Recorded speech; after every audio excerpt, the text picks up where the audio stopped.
most difficult part for me in dealing with schizophrenia is when I'm in an acutely psychotic state. It's extremely painful. The primary affect is one of terror, just utter terror for me. So, I like to say that schizophrenia is like a waking nightmare, where things are confused and they're jumbled up and they're scary and they're chaotic. Only, your eyes are open and you can't make it stop. It's a really difficult issue to decide whom to tell when and how. Particularly, I think, with schizophrenia. I think the stigma is a little bit less now with depression and bipolar disorder. And you have to be very careful. I remember I told once very quickly a classmate at Yale Law School that I had become ill, and she said, well, what happened? And well, I was gibbering and I made a telephone wire belt and, was saying delusional things. And she said, well, do you still feel like making telephone wire belts? As if that were like my symptom of mental illness, that characterized mental illness.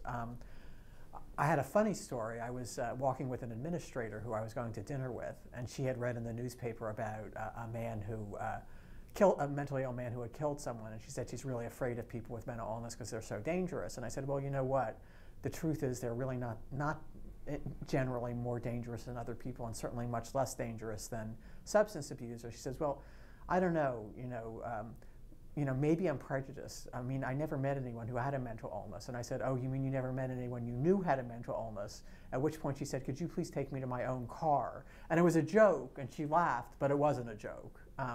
So I've always been very, very careful, have taken a lot of time before I tell people, want to gauge that they're going to be able to receive it in an understanding and a kind and supportive way, and not be too frightened, not be too angry, or demeaning or whatever. And I have had friends, who I was friends with for 5 or 10 years and never told because I sensed a little discomfort. Obviously, the cat's out of the bag now with the publication of my book. On a professional level, I told several of my colleagues well after I got my job. I certainly didn't mention it on the teaching market. And as I got to know people, maybe 2 or 3 years in, I started telling people. And by the time the book came out, maybe 10, 12 people on my faculty of 30, 35 already knew, but the rest didn't. And it was a bit of a risk to do my book because I could be professionally marginalized. In fact, I had an emeritus professor of psychiatry say that I should do the book under a pseudonym. And I said, I thought that would send the wrong message, that this is too awful to say out loud. She said, well, but do you want to basically become known as a schizophrenic with a job? And I was kind of taken aback, and I thought, no, I don't really want to become known that way. I want my work judged on its own merits. I wanted to make a difference. But then I thought, probably I could never write another book that would help people more potentially than this one would. So I decided to do it.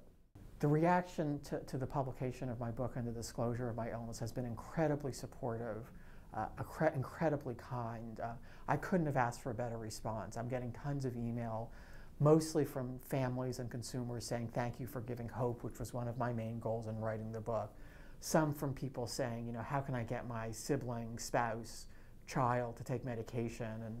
And that's always a really, really rough one. And some from people giving alternate remedies, I should stand on a table, turn around 3 times and take vitamin E. And some from people praying for me, which I guess can't hurt. The funniest email message I got was from a person who said, you and the doctors are all wrong. You actually are a space alien and the medication is poison. And I'm getting a lot of people calling me up, and I'm having lunch with a lot of people trying to give them support and help and that kind of thing. So it sort of casts me in a role that I haven't been in before, and it's a little overwhelming because there's just such a volume of emails and calls. I guess the most important thing to think about is reducing stigma, providing essential care, and trying to minimize the use of force, particularly mechanical restraints. On the side of providing treatment, I would say it's very important to understand that for most people, medication is not enough. We need to get people into therapy. For me, psychoanalytic therapy, that's to say 4 or 5 days a week, has been incredibly important. But all of those things are important. Stigma is bad for a number of reasons. One is that, and maybe one of the most important, is it deters people from getting treatment. These illnesses are treatable. You shouldn't have to suffer, and people staying away because of that is kind of a tragedy. Also, we need to provide resources. So mine's not the story of a lone woman who overcame odds, but someone into whom enormous treatment resources were invested.